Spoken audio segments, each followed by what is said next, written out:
On the 19th of November 2021, Valve's Crystal Flynn came out with a statement addressing the community's concern for the apparent lack of developer support for Arsenal. But what does this mean for the future of Arsenal? Well, in Crystal's statement, she says, in quote, "Over the years, the developers' motivation to work on the game has been slowly decaying," end quote. Her statement is backed up by the huge break the devs took between the Slaughter update in February 2021 and the third summer update in July in the same year. Her statement continues, in quote, "This isn't a shocker. It's just something natural that happens when you're working on the same thing for years.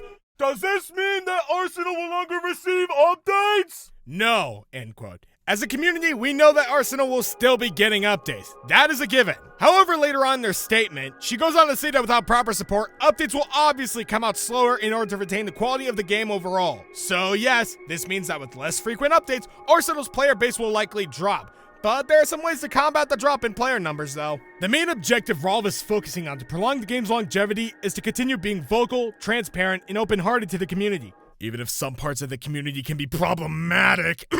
Even before Crystal tweeted her statement, multiple Arsenal developers started coming out with surveys on the game, asking the community what should come next and how they like the current features. Crystal and Zone are also releasing a roadmap that will be available to the community soon, if it isn't already out by the time of this video, of course. Anyways, being open to the community when your game is at a state like this is honestly one of the best things you can do at the moment. Because if you accidentally leave the community in the dark even for a brief moment, that'll be enough time for them to assume the worst case scenario and revolt over what is essentially nothing. There is also one very important thing the community can do to prolong the lifespan of Arsenal, and that is to take a step back, use logical reasoning, and to be much more constructive in our relationship with Valve and the Arsenal developers. These developers are part of our community, and it's been long overdue that we need to give them some slack so that way they won't burn themselves out. And it's not like they could easily hire more devs to carry the workload. Not only Arsenal's been running on the TC2 engine and it's been showing some heavy limitations due to its age lately, case in point the struggles of the Slaughter event, but also hiring devs require extreme amounts of trust and time, similar to having a friendship with someone. It just doesn't magically appear out of thin air.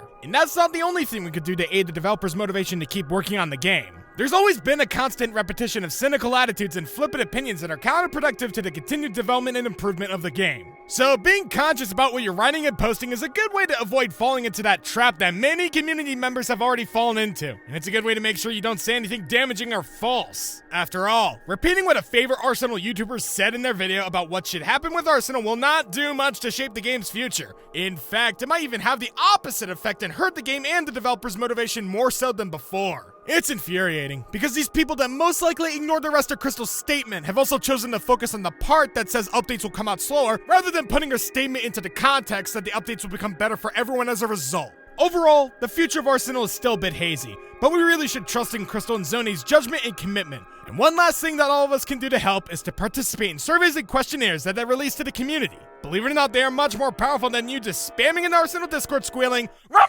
the poll!" Other than that, I'm Remington VA, and this has been Arsenal Insider. Thanks for watching.